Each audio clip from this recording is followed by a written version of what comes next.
Griffith, 5 minutes for your questions, please.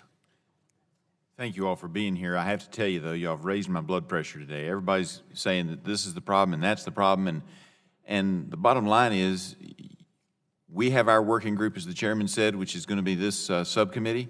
I believe y'all need a working group, because if you all don't solve this, we're going to come in and come up with an answer, and it may not be an answer that you'll end up liking.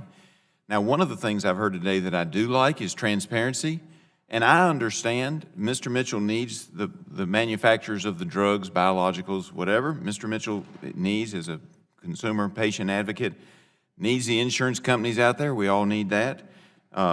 We need our doctors. We appreciate that. Love my pharmacists. As you all know, I really think they're frontline folks for healthcare, and most people, at least in districts like mine that are mostly rural, they've known their pharmacists for years. They trust their pharmacists. They want their pharmacist's input, and we appreciate that.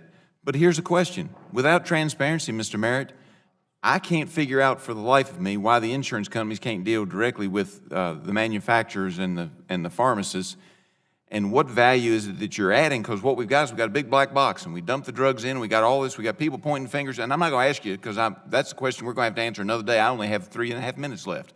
That'll take hours. But what I'm seeing and what the public sees is we got this big black box called a PBM. They're saying they have to raise their prices so they can then give you a bigger discount. And sometimes Mr. Isles and the insurance companies like that, and sometimes you like it, and sometimes you get rebates back, and sometimes you take money from the pharmacists back after they've already filled the prescription, or the insurance company does, but it all comes back. For the life of me, if we don't get some transparency in there, and there must be something you're adding to the system, and I look forward to you telling me after the meeting in a written form what that is, but I think we have to have some transparency so the average citizen in the United States understands why it is that y'all are up here pointing fingers at one another, and it comes back in big part to what's going on inside that big black box called the PBMs. Now, that being said, on the callback, as I call it, or DIR fees, as you know, Mr. Hoey, I have a bill in along with my friend, Mr. Congressman Welch, and we've introduced a bipartisan bill that would put an end to this retroactive collection fees from pharmacies. And it's interesting because we heard Mr. Merritt earlier say that's an outlier. But when I hear from pharmacists in Pennington Gap and in Pulaski and in Salem and in all the small towns in my rural district with 29 jurisdictions that they're having a problem with this, I think it must be the big boys, and all of my small pharmacies are the outliers who are getting hit by this. Has that been your experience? The DIR fees are prevalent across every pharmacy that we know of that does business with Medicare Part D, which is every pharmacy. So DIRs it's not an outlier from your perspective? No. The consumer copay clawbacks, I would not call them an outlier. Those are really one PBM that's doing the most damage there. But DIRs is across the board. It's suffocating independent pharmacies, and it leads to some of the consequences that the Congresswoman from California alluded to.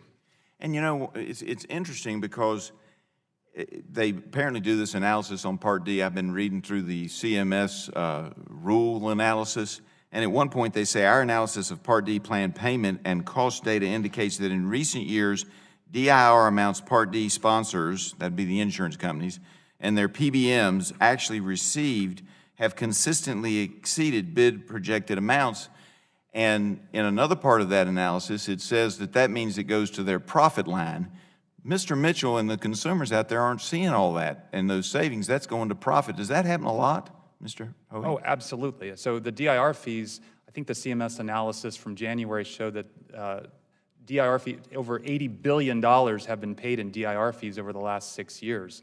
And so where those DIR fees are going, some of them may be going to lower premiums, maybe. And I suspect some of them are going to lower premiums. But some of it may not be going to that. But here's a problem that the American public sees, and if I've heard about it, I know others have, and others may ask questions about it as well, and that is I've heard stories, and they're, anecdotal, and people don't want me to use their names and so forth, where they've gone to their pharmacist, the pharmacist has told them this is how much it's going to cost, and as I think it was Mr. Mitchell testified, people are cutting their drugs in half or not taking all their doses they're supposed to, and the pharmacist will say, well, if you pay cash and don't use your insurance, you can actually get it cheaper.